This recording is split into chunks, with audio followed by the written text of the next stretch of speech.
Ladies and gentlemen, today I'd like to talk about the universal primary education and the primary education in general in Uganda.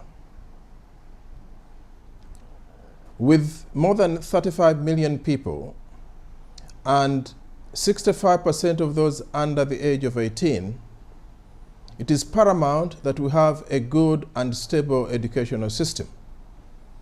This is the foundation of a progressive society. However, under dictator Museveni, the educational system is in tatters. Time does not permit me to speak about primary, secondary, and university education, so I'll restrict my talk today on primary education. In 1996, Mr. Museveni introduced universal primary education. Although this was a very good idea on paper, as usual, the execution has been a disaster.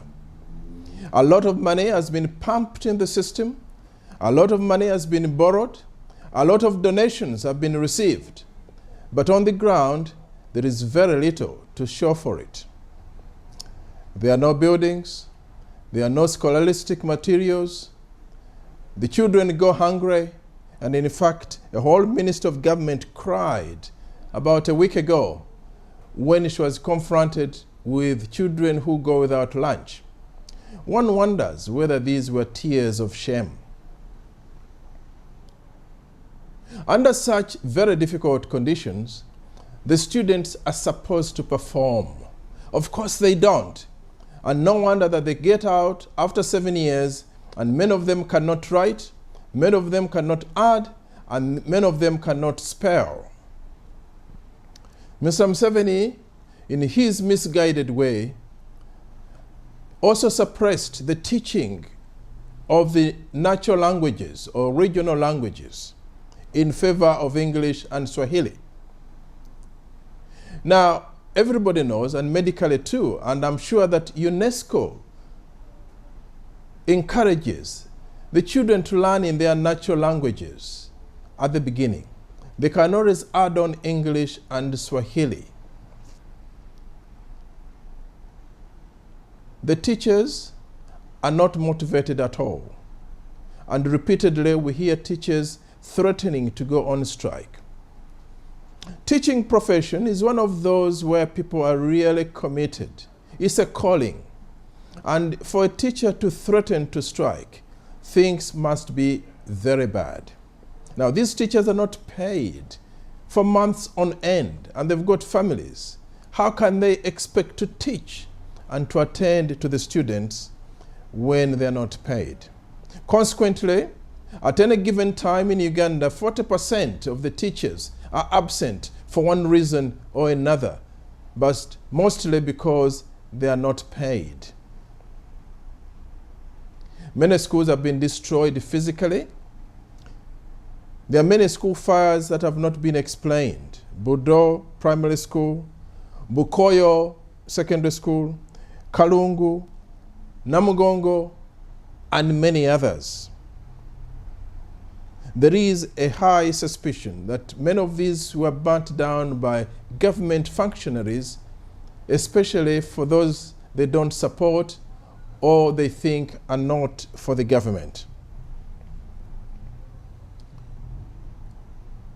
A number have been actually destroyed by physically pulling them down. A recent example is the Navage Primary School. This is totally unacceptable. There is now a new class in society called the Bahari, or delinquents. And in large, this is a product of poor primary education and poor conditions in which the children grow. And the government must take responsibility squarely for this. There is automatic promotion in the schools. There is no regard to standards. Is this a type of primary school education that you want? If the answer is no, then you must join me in removing dictator Museveni. Under my government, we shall set minimum standards in schools. We shall have good training for the teachers. The teachers are going to be paid on time. There will be no corruption. Emphasis will be laid on the welfare of the students in terms of educational material, in time of teaching facilities, health, and physical education.